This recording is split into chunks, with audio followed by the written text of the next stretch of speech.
안녕하세요. 신성대학교 치의생과 이효정입니다. 오늘은 코로나19로 현장 직업체험에 어려움을 겪는 청소년들에게 당진교육지원청과 신성대학교 당진진로직업체험센터에서 다양하고 안전한 비대면 프로그램을 당진 지역 청소년들에게 제공해 꿈과 진로 찾기에 도움을 드리고자 합니다. 오늘은 치의생과에 알아보기 위해 치의생과 최부근 교수님을 모시고 직업과 관련한 여러 가지를 여쭈어보도록 하겠습니다. 안녕하세요. 안녕하세요. 저는 치의생과 교수 최부근입니다. 네, 먼저 학생들에게 치과위생사가 무엇인지 알려주시겠어요? 네, 치과위생사는요, 우선 지역 주민과 치과 질환을 가진 사람을 대상으로 구강보건교육, 예방치과 처치, 그다음에 치과 진료 협조, 치과 병원 경영 관리 이런 업무 등을 통해서 국민의 구강건강 증진을 담당하는 전문직입니다. 이렇게 간단하게 말씀을 드리지만 저희 치과위생사는 관련 법률에 근거해서 치과위생사 업무를 수행하기 때문에 의료기사 등에 관한 법률 시행령 제2조 1항에 의하면 치과위생사는 치과의사의 지도를 받아서 치아 및 구강질환 예방과 위생관리 등에 관한 업무를 수행하는 의료기사 직종입니다. 이렇게 저희가 업무 수행을 법률에 근거해서 여러분에게 치위생 서비스를 제공하고 있습니다. 또 그다음에 참고로 치과위생사가 무엇인지 도움이 주고자 활동 분야에 대해서 간단하게 말씀을 드리겠습니다. 여러분이 치과에 가시면 반드시 만나게 되는 치과 전문 인력이 있습니다. 그 치과 전문 인력은 치과병원, 의원, 종합병원을 비롯해서 지역사회 보건소, 또 보건치소, 국공립의료기관이죠. 여러분 무슨 의료원이라는 데 있죠. 또 산업체 의무실, 각 한국주택공사 안에 직원들을 위한 의무실에 또 근무를 하고요. 그 다음에 또 큰 대학의 보건실에도 근무를 하고요. 또 초등학교 학교 구강보건실, 또 구강보건연구기관이죠. 건강보험공단이라든지 식약청이라든지 건강증진개발원이라든지 유관단체로는 대한치과위생사협회라든지 또 각 기업체죠. 필립스, 오랄비 이런 구강관리용품을 만드는 데와 LG생활건강, 그 다음에 오스템 임플란트, 재료상, 병원 컨설팅 회사 등 다양한 분야에서 활동하며 국민의 구강 건강을 증진시키고 유지하는 일에 종사. 아, 그렇군요. 그럼 혹시 치과위생사는 얼마나 오래된 직업인가요? 네, 우리 치과위생사는요, 우선 치과위생사의 명칭의 유래부터 말씀을 드리겠는데요. 우선 치과위생사, 덴탈 하이지니스트예요, 영어로는요. 그래서 이거는 그리스 신화에서 유래가 되었는데요. 아폴로 신의 아들이 있었어요. 바로 에스클라피우스라는 사람의 딸 중엔 건강의 여신이라고 불리는 하이지아가 있었습니다. 근데 그 하이지아가 그 딸의 이름에서 건강의 신이니까 유래되어 가지고 이제 건강의 신입니다. 그 하이지아가. 그래서 여기에서 이제 기원전 2세기경에 이탈리아 의학자 갈레누스가 하이지아의 이름에 건강의 상징으로 하이진이라는 명칭을 붙이게 된 거죠. 그래서 여기 또 하이진이 중국의 고서인 장자 중에 있는 위생이라는 말과 일치하는 하이진을 위생, 또 하이지니스트 위생사라고 우리나라에 영향을 주어서 그게 바로 덴탈 하이지니스트, 즉 치과위생사로 부르게 되었습니다. 치과위생사라는 직업의 역사는 미국에서 시작되었어요. 미국의 치과의사 폰즈 박사님이 1913년에 치과에서 그 폰즈 박사님 치과에서 교육을 최초로 시작하고 거기에서 배출된 치과위생사가 최초의 치과위생사가 된 거죠. 그러니까 1913년에서부터 지금까지니까 치과위생사 역사가 100년이 넘은 거죠. 그리고 우리나라 역사는 이제 그 연세대학교 세브란스 병원에 치과의사 지현택 박사님께서 이제 미국에 유학기를 가셨는데 거기에서 이 치과위생사 제도를 우리나라에 들여오면 너무 좋겠다라는 생각을 하시고 도입을 하셨어요. 그게 바로 1965년에 연세대학교의 과 이름이 의학기술학과였어요. 여기에서 시작된 이래 지금 56년의 역사를 갖고 있습니다.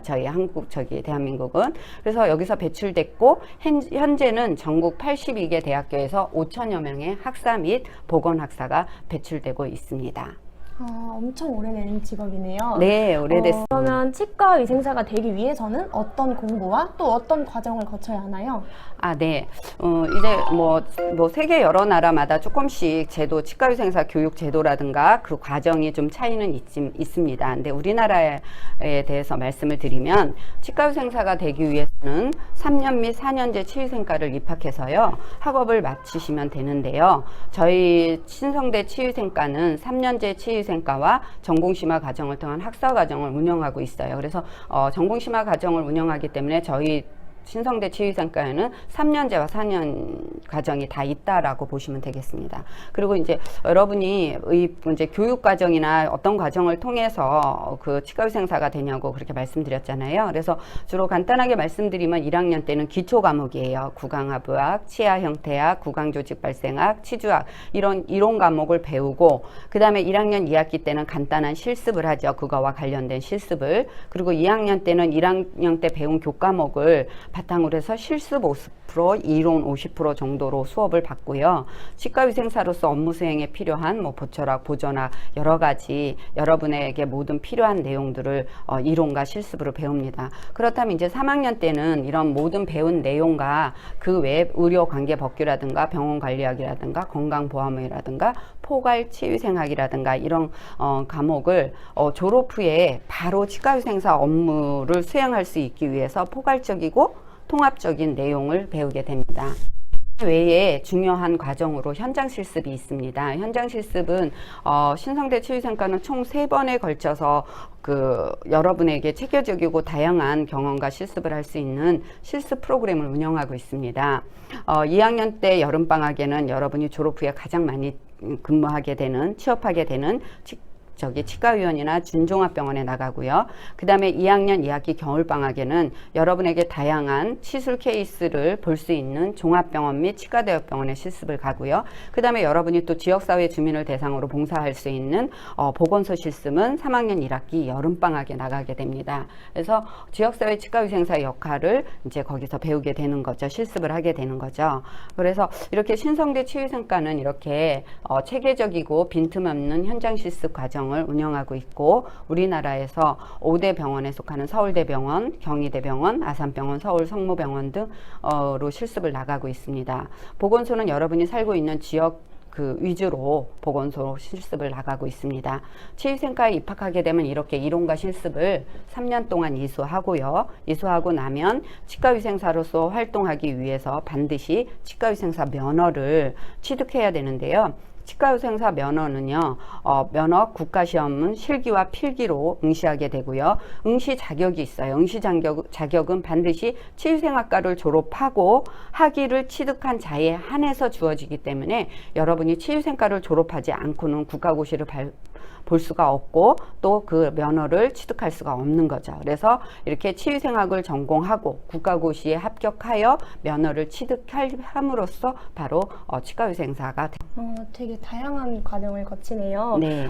그러면 치과위생사가 이제 임상에서 실제 구체적으로 하는 업무는 어떤 게 있을까요? 크게 4가지로 말씀드릴 수 있을 것 같아요. 4가지로 말씀을 드리면 구강 증진 및 교육 연구 업무, 예방 치과 처치 업무, 그 다음에 임상 치과 진료 지원 업무, 그 다음에 병원 경영 및 관리 지원 업무예요. 그래서 이렇게 4가지로 간단하게 말씀드리면 좀 어려움이 있을 것 같아요. 제가 좀 간단하게 자세하게 소개를 드리면, 구강건강 증진 및 교육 업무는요, 주로 보건소에서 하는 일이라고 볼 수가 있겠어요. 여러분 지역사회에 있는 보건소. 그래서 보건소를 방문해서 구강보건실에 가시게 되면 만나게 될 텐데요. 저희 치과위생사를요, 보건소와 각 정부 기관에 근무하면서 국민의 구강 증진을 위해서 학교, 또 학교의 학생, 그 다음에 근로자, 영유아, 노인, 임산부, 장애인 이런 분들을 만나서 공중구강 보건 사업을 추진하고요. 그 다음 외에도 수돗물 불소화 사업, 불소 양치 사업, 또 구강보건 교육 자료 개발 및 이런 것 등을 통해서 구강 증진 및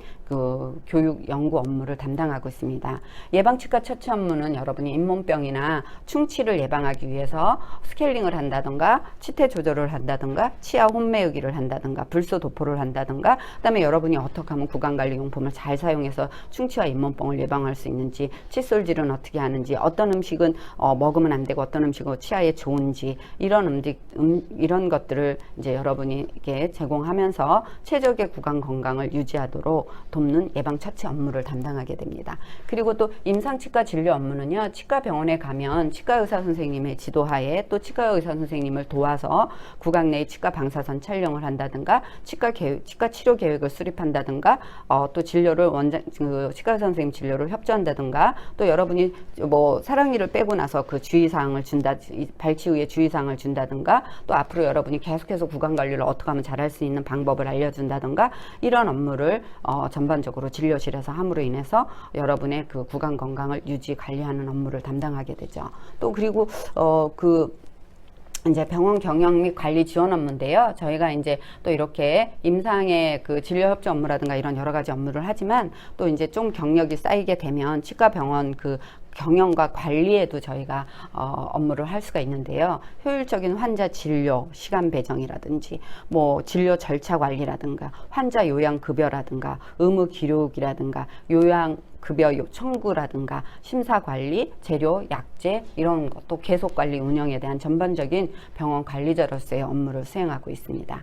이렇게 다시 한번 정리를 하면, 치과위생사는 구강건강 증진 업무, 예방 처치 업무, 그다음에 치과 진료 협조 업무, 그다음에 그 병원 경영 및 관리 업무를 수행하고 있답니다. 생각보다 엄청 많은 업무. 아유, 네, 그럼 혹시 치과 의생사를 직업으로 가졌을 때 장점과 단점, 그리고 관련 직업의 연봉은 어느 정도인가요? 네. 치과의생사 직업으로 장점은 너무나 많죠. 근데 제가 몇 가지만 꼽으면, 우선 치과의생사는 취업 걱정이 없는 직업이라는 게 가장 큰 장점인 것 같아요. 요즘 청년 실업에 엄청난 어려움을 겪고 있는 청년들한테는 취업 걱정이 없다라는 그런 그 직종이 있다라는 건 엄청난 큰 그 행운인 거죠. 그래서 입학이 곧 취업입니다. 저희 치과위생사는. 그래서 입학을 하신다는 얘기는 곧 취업을 한다는 얘기나 동일합니다. 근데 그 취업이 그냥 취업이 아니라 골라가는 취업이죠. 그냥 내가 원하는 곳을 여러 곳을 면접 봐서 갈 수 있다는 얘기는 그만큼 기회가 많다는 얘기죠. 그리고 두 번째 또 장점을 말씀드리면, 전문직으로 많은 사람의 구강 건강을 지켜준다는 자부심과, 그 다음에 긍지로 세상을 살아갈 수 있다는 점이에요. 그리고 세 번째로는 내 직업을 위해서 습득한 치과위생사 그 지식과 능력 있죠. 뭐 스케일링을 한다든가, 구강보건 교육을 한다든가, 구강건강 예방법이라든가 이런 거를 지역사회와 그 어려운 사람들을 위해서 언제든지 마음만 먹으면 나누고 봉사하고 베풀 수 있는 그런 기회가 많이 주어진다는 점에서는 아주 좋은 직업이죠. 장점이죠. 그리고 그런 걸로 인해서 보람된 삶으로 기쁘고 행복하게 살 수 있는 게 큰 장점입니다. 그리고 또 네 번째로는, 우선은 저는 그랬던 게 참 좋았던 것 같아요. 내가 이런 그 전문 지식과 관리 방법이나 이런 걸 안해서 내 가족의 구강 건강을 제가 평생 지켜줄 수 있는 사람이 되었다는 게 저는 되게 큰 장점이었어요. 저에게는. 그래서 가족에게 도움을 주고, 그렇게 또 도움을 가족에게 주니까 가족이 되게 저를 자랑스러워하는 게 큰 장점이었어요. 그리고 또 이제 단점을 말씀하시라고, 그러니까 단점을 말씀드리자면, 저희 치과의생사는 이렇게 병원에 오시면 아픈 사람들이 주로 오시잖아요. 그래서 통증과 불편감이 있는 사람이 오고, 저희는 그런 분을 케어해드리고 치료해드리고 관리해드리고 보살펴드려야 된다고 하니까, 이제 약간 어떨 때는 조금 억지를 부리시는 분도 계시고, 그러는 경우에는 의료직이고 또 이렇게 항상 서비스를 해야 되고 친절해야 되다 보니까 또 그러면서 또 저희 그 사랑과 봉사라는 치유생 윤리도 지켜야 되기 때문에 저희가 많은 거를 인내하면서 참고 그러는 상황이 많아요. 그러다 보니까 이렇게 감정 노동을 겪게 되죠, 저희가. 그리고 그 감정 노동은 전체 감정 노동자의 한 14위 정도를 저희가 하거든요. 그래서 그런 부분이 조금은 단점이라고 말씀드릴 수가 있습니다. 그리고 또 이제 우리 지금 학생이 연봉에 대해서 질문을 했는데요. 연봉은 지금 그렇게 초봉이 한 2,400만 원 정도?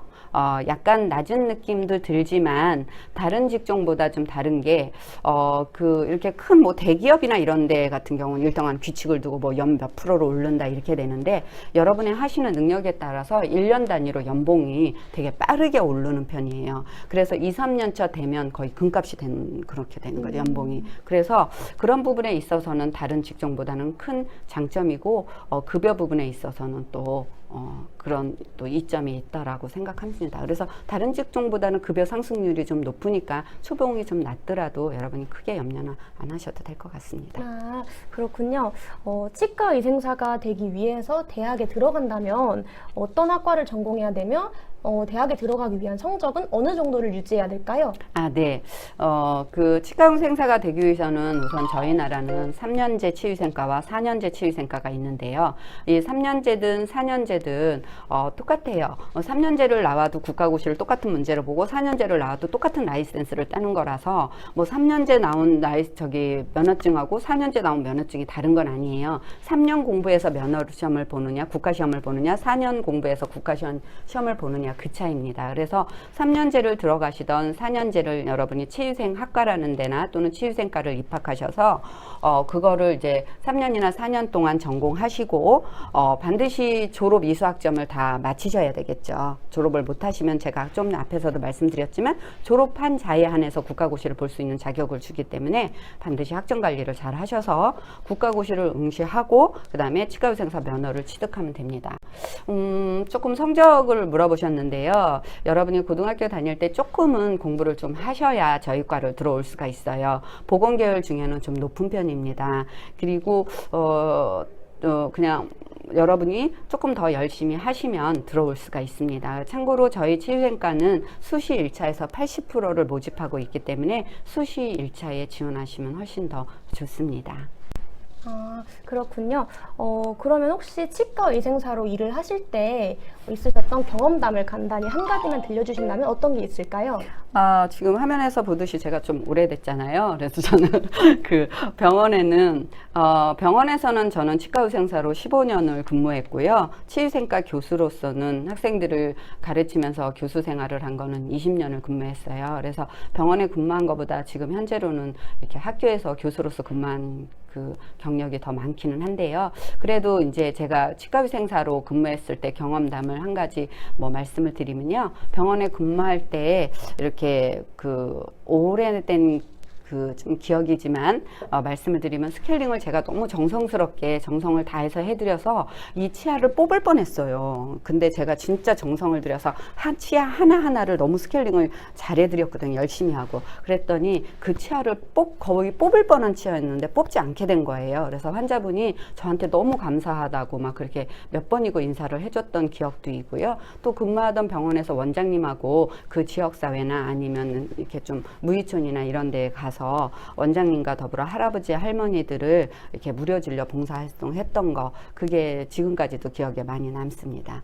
그리고 이렇게 뭐 임상에 근무할 때 경험뿐만 아니라 제가 또 이렇게 치유생과 교수로서 20년을 근무하면서 보람됐던 일도 한번 나누고 싶은데요. 이제 저희 치유생과로 올 때 대부분 본인이 저희 치유생과에 대해서 막 그렇게 많이 알고 있는 게 아니어갖고 대부분의 부모님이나 선생님이나 주변 사람들이 많이 권유를 해요. 그래서 자기 의지와는 달리 취업이 잘 된다. 뭐 거기 가면 전문직이다. 이런 이유만 듣고 무작정 왔다가 초창기에 적응을 못하고 막 방황을 하더라고요. 근데 방황을 하다가 실습을 나갔다 오면서 치과의생사의 어떤 그런 좋은 모습이나 그런 환자들한테 대하는 모습이나 이런 걸 보고 다시 학교로 복귀를 했을 때 너무 열심히 잘해가지고 국가고시도 무사히 따고 그리고 나가서 치과의생사로서 당당하게 근무하고 병원에서 인정받고 그래서 그 병원에서는 없어서는 안 될 사람으로 살아가고 있는 제자를 만나는 기회가 그런 경험을 제가 되게 많이 했거든요. 그래서 그런 부분도 되게 보람 있었고요.